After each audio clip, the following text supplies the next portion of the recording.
ค่อยฮักศิลปะค่อยฮักการถ่ายรูปค่อยมีความสุขที่สุดในเวลาที่ค่อยได้ถ่ายรูปค่อยรู้สึกว่า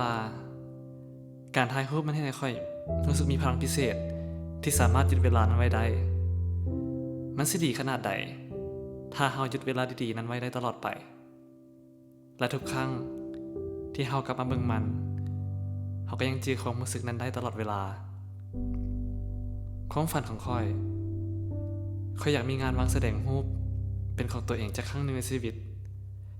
ในฐานะศิลปินคนหนึ่งค่อยอยากมีโอกาส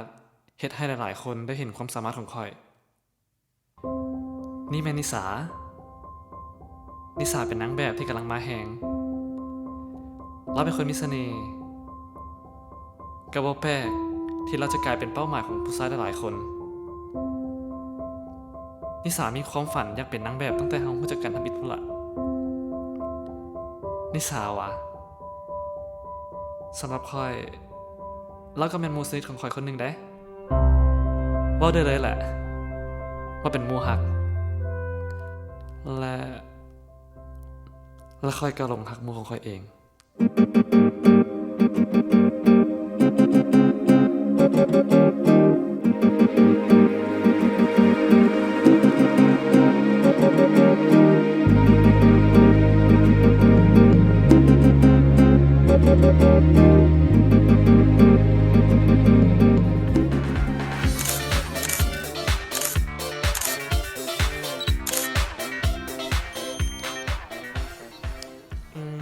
ไม่ว่าขอให้นิสาแบบ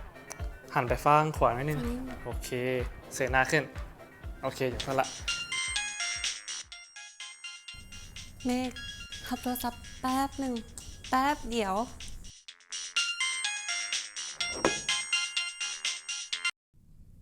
ฮัลโหลหมู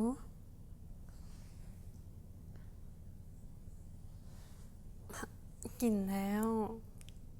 บ่เมื่อยกินข้าวแล้วอ่ะเฮ็ดเรียกแล้วล่ะกินทั้งวันเด้อ โอ้ยนิสาไปไว้ได้ไหมเดี๋ยวต้องกลับไปทำ ไม่ใครมีนัดต่อกับลูกค้าไอ้นี่ แล้วจะต้องหาเด้อ บาย ไวแล้ว โอ้ยหน้าบูดอยู่ ๆท่านนี่เก่าตลอด เดี๋ยวก็เท่าไว้แหละ ยิ้มดูหันยิ้มดูบัดหนึ่งยิ้มบัดหนึ่งแต่เขาเบิ่งรูปแน่ อ่ะงบกับประมาณนี้ละ ยิ้มได้อยู่อ่ะ เมฆว่ารวมๆกับโอเคเด้แต่ว่าอยากให้นิสาแบบยิ้มแบบเซ็กซี่ขึ้นมาอีกหน่อยนึง เซ็กซี่ป่ะ เซ็กซี่ป่ะ เซ็กซี่หน่อยนึงเด้อ น้อยเดียวอ่ะน้อยเดียวนี้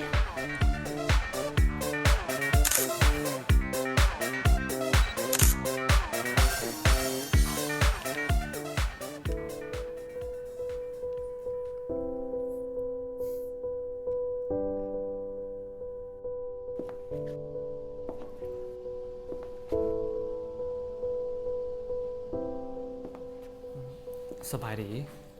สบายดี ขอโทษหลายที่ต้องให้ทาดอน ข่อยชื่อชาร์ลส์นี่เป็นนามบัตรของข่อยข่อยเป็นเจ้าของแมกกาซีน Lifestyle and Travel แล้วก็ฮู้มาว่าเจ้าเป็นหนุ่มไฟแหง และก็เห็นผลงานเจ้าผ่านๆในหลายแมกกาซีน เลยสนใจที่จะร่วมงานกับเจ้า ขอบใจหลาย รูปส่วนหลายของเจ้าเป็นแลนด์สเคปแต่ก็จะเห็นว่ามี portrait นำ โดยแม่ละ ผู้หญิงผู้นั้นเป็นไผเนาะ ผู้หญิงผู้นี้ว่าเราเป็นคนพิเศษสำหรับข่อยนะ เจ้าทายรูปดนเติบแล้ว เจ้าบ่สนใจที่จะมี exhibition ของตัวเจ้าเองวะ สนใจได้แต่ว่าการที่จะเฮ็ด exhibition วางแสดงรูปแต่ละเทือนี่มันต้องได้ใช้ทุนหลายนะและอีกอย่างตอนนี้ข่อยก็ยังบ่มีทุนเฮ็ดเทื่อ และเจ้าจะว่าจังได๋ขึ้นคอยสนับสนุนให้เจ้ามี exhibition ของตัวเจ้าเอง ว้าว ต้องขอบใจหลายๆ แต่ว่าเป็นอย่างอาชาลส์คือสนใจอยากเป็นผู้สนับสนุนให้ exhibition เฮา เจ้าเป็นคนที่มีฝีมือเบิ่งบึดเดียวกับฮู้เลย และสิเป็นจังได๋ท่านอยากจะสนับสนุนคนที่มีความสามารถ แต่ว่าอยากให้มีแลนด์สเคปและโพ r t เทรตน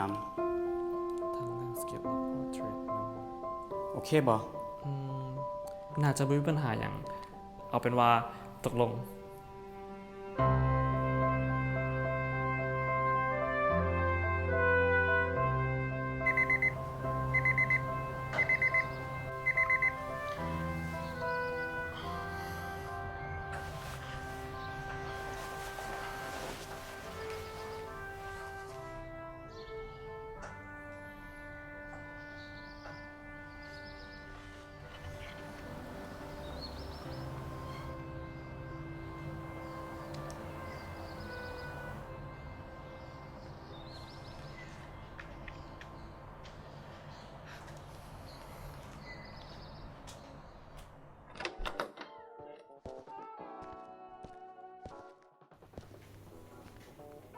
นิสา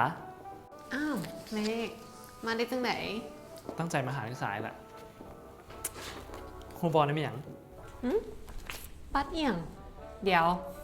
เมฆสิแต่งดองว่ะแต่งก็ไพ่เป็นอย่างนิสาคือโบฮูเจ้าสาวเมฆต้องเป็นนิสาโบแมนว่ะ นิสา จะแมันบอกว่าหยอกว่าก่อนเมฆตลอดเลยเนาะว่ามันวัดดอง แต่ว่าเป็นบัตรเซิร์นไปงาน exhibition ของเมฆกำลังจะมีงานวางแสดงรูปเป็นของตัวเองอะไรนิสา ดีใจกับเมฆบอ ดีใจแล้วเนาะนี่เป็นความฝันของเมฆเลยโบแมนว่ะดีใจแล้วเนาะ แต่ว่างานนี้นิสาต้องไปให้ได้เลยห้ามพลาดเด็ดขาดเลย แน่นอนจิพลาดได้จังไหนงานวางแสดงครั้งทำอีทของหมูฮักโบพลาดอยู่แล้ว และก็สัญญาอีก โอเค สัญญาว่าต้องไป สัญญา โอเค เจอกันโลด ได้สั้นเดียวเมฆขอตัวไปก่อนไปเจอกัน ได้ บ๊ายบาย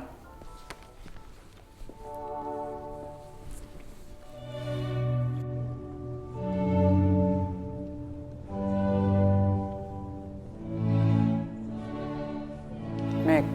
รูปนี้ไอ้ชาลส์มักหลาย องค์ประกอบ โทนสี แววตา ถือว่า perfect เลย ขอบใจละชาร์ลส์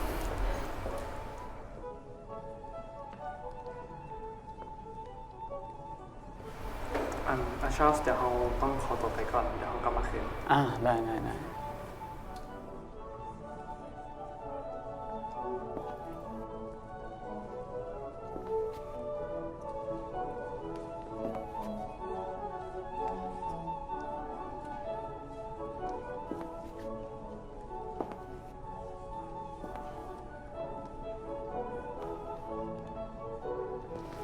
นิสา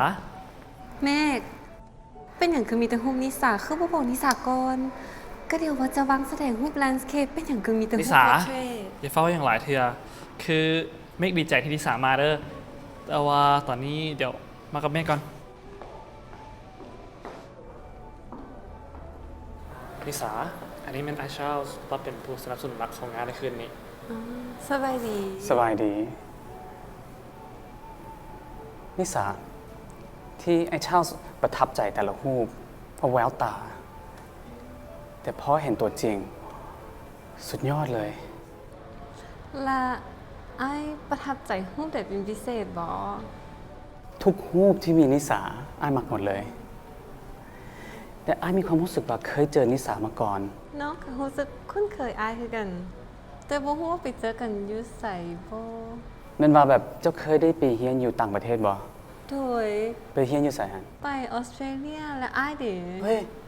อ้ายก็ไปออสเตรเลียคือกัน บ่ว่าเมืองเดียวกันอีก ซิดนีย์ ซิดนีย์ อุ้ย เฮ้ย บังเอิญเกินไปแล้ว และเฮียนสายใด ยินการตลาด คือกัน อ้าว แล้วเฮ็ดเวียกเด้ ก็การตลาดคือกัน เมฆดีใจนำเด้อได้ขายรูปกับวัตถุไปเลย ขอบใจ เออ แม่คิดว่าชาลส์เราเป็นคนแบบไหน ชาร์ลส์ว่าเราก็ดีนะ อีกอย่างเราก็ซอยเมฆหลายอย่างแล้วแหละ แม่นบอ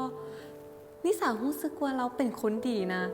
คือแบบรู้สึกถึงสตากับเราหลายเฮาหักก็รู้จักกันแต่ว่าเฮาลงน้ำกันได้เบิดทุกเรื่องเลยแม่คิดว่าเราอยากลงกับนิสาหลายกว่าหมู่ปะ อันนี้เมฆกับบนแน่ใจคือกัน แ แต่ว่านิสาระวังตัวไว้ในก็ดีได้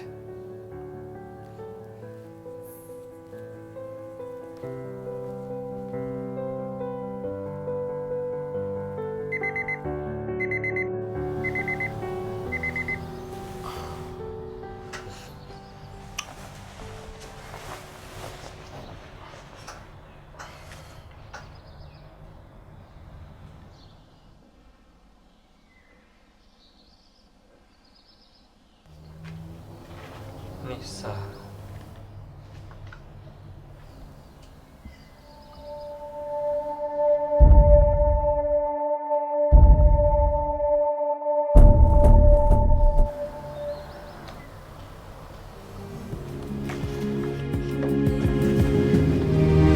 ขาดโมเมนต์คู่กัน